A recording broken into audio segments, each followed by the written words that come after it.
Generalidades del cáncer tiroideo. Es el cáncer de origen endocrino más común. Constituye el 4% de las neoplasias malignas viscerales. Este principalmente afecta a las mujeres y el riesgo aumenta en personas de entre 30 a 50 años de edad. Se cree que sus posibles causas es la exposición a la radiación, factores hereditarios y también se observa con frecuencia en el síndrome de Godwin, hematomas múltiples y en la poliposis adenomatosa familiar compleja de Carney. Los subtipos histológicos más agresivos del cáncer tiroideo se pueden clasificar en 5 principales. Tumores papilares. Abarca el 80% de los casos en adultos. Las células tumorales se disponen según su patrón papilar o folicular. Su diagnóstico se basa en las características nucleares. Los ganglios linfáticos regionales, que drenan la tiroides, se encuentran involucrados en la mitad de los casos diagnosticados.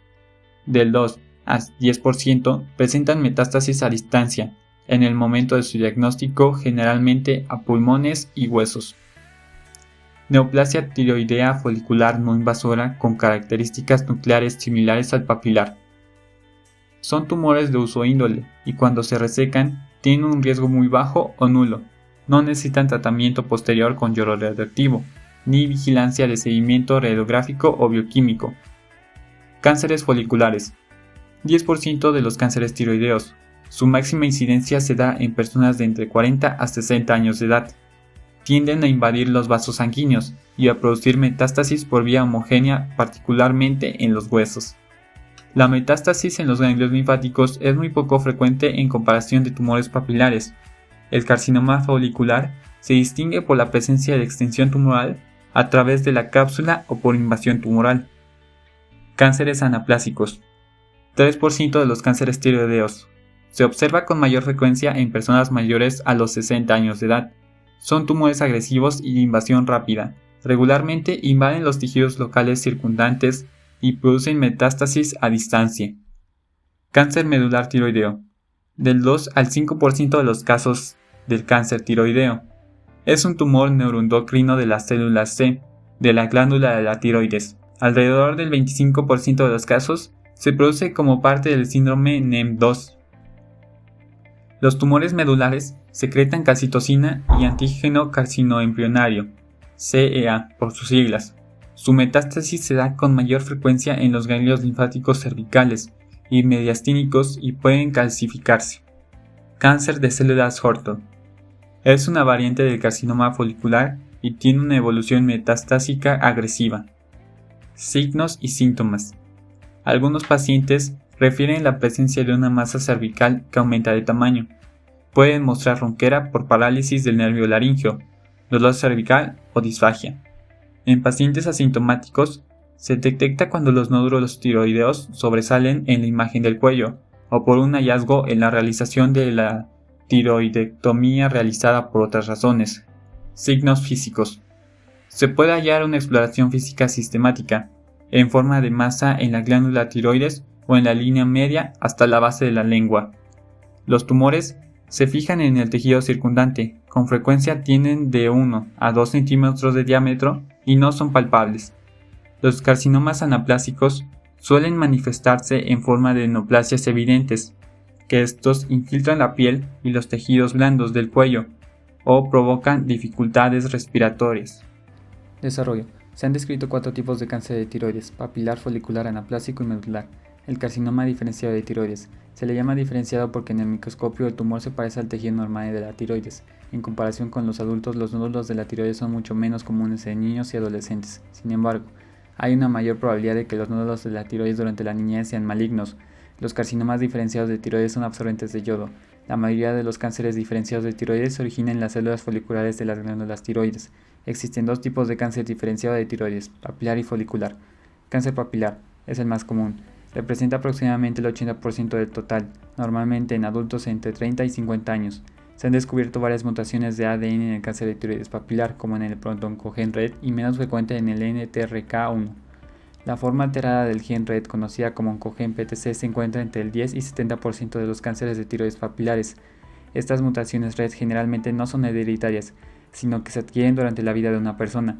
como en el uso de radioterapia externa para tratar a niños y adolescentes con patología no tiroidea y en cabeza y cuello, que aumenta el riesgo de desarrollar este cáncer años después de la exposición a la irradiación. También se origina por la exposición a la radiación a raíz de desastres en plantas nucleares. Muchos cánceres de tiroides papilares presentan mutaciones en el gen BRAF, pero no es menos común en los cánceres de tiroides en niños y en los cánceres que se cree surgen de la exposición a la radiación. Los cánceres con cambios BRAF suelen crecer y propagarse más rápidamente a otras partes del cuerpo. A menudo más de un nódulo involucra a ambos lóbulos de la tiroides. Debido a estas características presenta una alta tasa de curación tras la extirpación del lóbulo donde se localiza el tumor. No es muy invasivo. Es muy rara la metástasis en los órganos distantes y a menudo se puede diseminar a los ganglios linfáticos. Cáncer folicular. Es el segundo tipo más común de cáncer de tiroides. Representa más del 10% de los casos, usualmente entre adultos de 40 y 60 años, presentando una alta tasa de curación. Los cambios adquiridos en el Oncogeras, así como los cambios de ordenamiento PAX8-PPAR, cumplen una función en el origen de este cáncer. Se origina en las células foliculares y normalmente queda confinado en la glándula tiroidea, aunque puede extenderse a otras áreas del cuerpo al invadir los vasos sanguíneos y a producir metástasis por vía hematógena, en localizaciones viscerales, particularmente los huesos. La metástasis en los ganglios linfáticos son poco frecuentes. Cáncer anaplásico de tiroides CAT. Es uno de los cánceres con crecimiento más rápido, agresivo y de difícil tratamiento, con una tasa de curación muy baja con una sobrevivencia de 6 meses posterior al diagnóstico.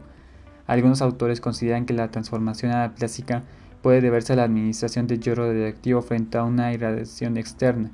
Sin embargo, la mejor comprensión de la biología de estos tumores es a partir de estudios inmunohistoquímicos, ultraestructurales, hormonales y más recientemente genético, que permite considerar que el CAT es el resultado final de la diferenciación de un cáncer papilar o folicular al de larga evolución, determinado por dos factores principales: la estimulación de su crecimiento elevado por elevaciones sostenidas de la hormona estimulante de tiroides y la mutagénesis. Si la estimulación de crecimiento no está presente, los mutágenos por sí solos no generan tumor. Sin embargo, la combinación de la mutagénesis y la estimulación del crecimiento aumentada constituyen un régimen carcinógeno potente.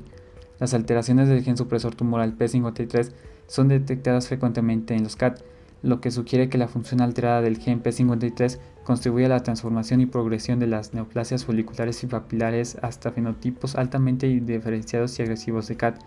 Otros oncogenes que se consideran que también participan en la génesis de los CAT son el NM23, el HRAS y el CMYC. Es muy poco frecuente, representa solamente un 1% del total de los cánceres de tiroides. Se desarrolla principalmente en personas mayores de 60 años. Presentan un tumor cervical en la región anterior del cuello, de crecimiento rápido y progresivo que provoca dolor cervical, disnea, disfonia, disfagia, con infiltración de estructuras vecinas de manera temprana de su evolución, y conduce a la muerte por disfagia. La parálisis de las cuerdas vocales se encuentra hasta en el 30% de los pacientes. Cáncer de tiroides medular. Es diferente de otros tipos de cáncer de tiroides. Se origina a partir de la proliferación acelerada de células C parafoliculares, también llamadas células C, de la glándula tiroides, quienes producen un exceso de una hormona llamada calcitocina.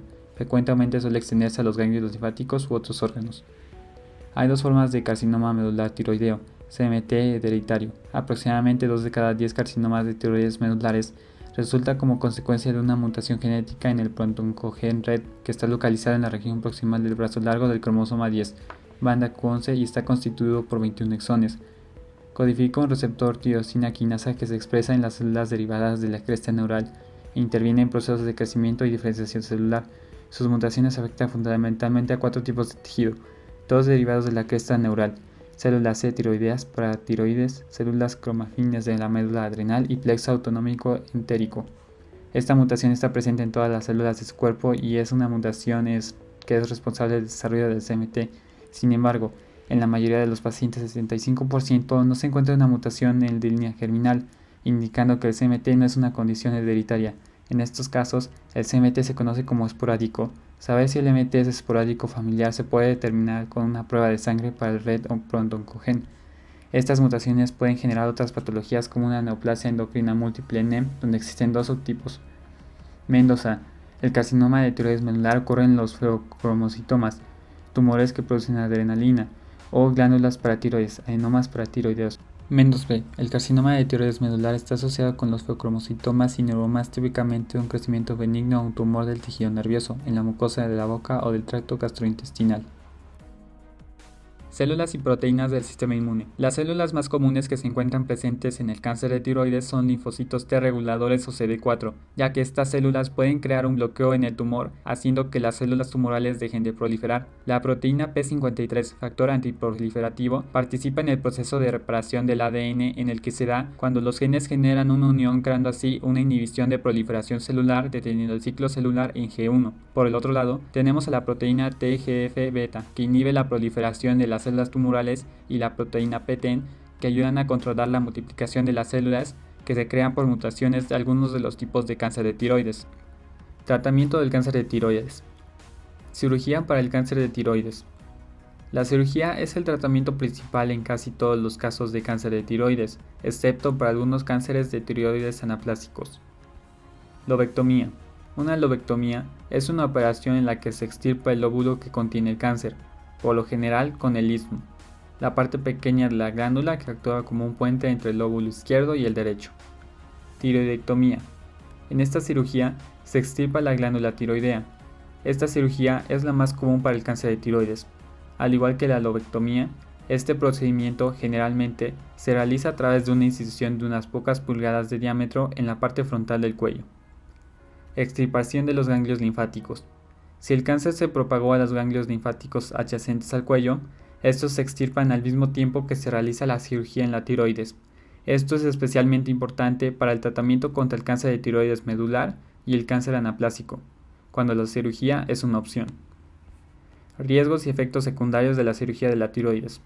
Las complicaciones son menos probables cuando la operación la realiza un cirujano con experiencia en la cirugía de la glándula tiroides. Por lo general, los pacientes que se someten a cirugía de tiroides están listos para dejar el hospital un día después de la operación. Terapia con yodo radioactivo o radioyodo para el cáncer de tiroides. Su glándula tiroides absorbe casi todo el yodo de su cuerpo. Debido a esto, se puede usar el yodo radioactivo, o también llamado I-133, para tratar el cáncer de tiroides. El yodo radioactivo se acumula principalmente en las células de la tiroides, donde la radiación puede destruir las glándulas tiroides y cualquier otra célula tiroidea, incluyendo las células cancerosas que absorben el yodo, con poco efecto en el resto del cuerpo. Terapia de hormona tiroidea. Si se extirpó totalmente la glándula tiroides, su cuerpo ya no podrá producir la hormona tiroidea que necesita. Usted necesitará tomar píldoras de la hormona tiroidea, levotiroxina, para reemplazar la hormona natural y ayudar a mantener el metabolismo normal, y posiblemente reducir el riesgo de que el cáncer regrese.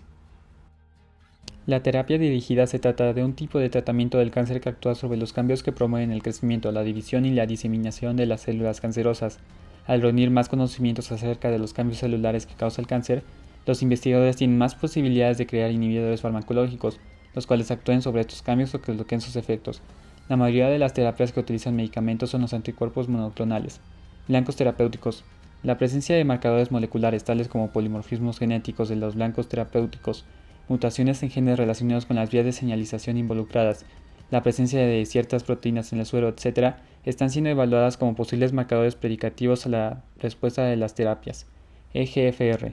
Entre los principales blancos de la terapia dirigida a tumores sólidos está la proteína EGFR, receptor para el factor de desarrollo epidérmico, también llamado ER1, que es un tipo de receptor tirosina sinasa que se encuentra en las membranas de algunas células y en condiciones normales participa en las vías de señalización celular que controlan la multiplicación y supervivencia de las células.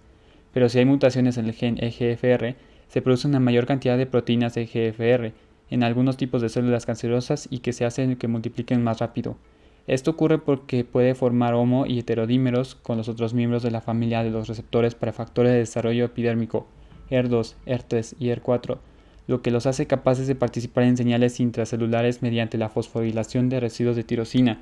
Esto resulta en una activación aumentada de vías de señalización tales como la vía de proteínas quinasa activadas por mitógeno MAPK y las vías de fosfoinositol 3 quinasa o PI3K.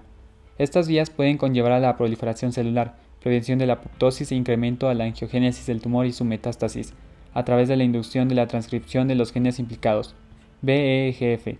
Otro blanco terapéutico importante es el factor de desarrollo vascular endotelial, BEGF, que es un potente factor de estimulación angiogénica que se enlaza a su receptor, la molécula BEGFR, sobre la superficie de las moléculas endoteliales donde estimulan por mecanismos de hipoxia celular, muy comunes en los tumores en desarrollo.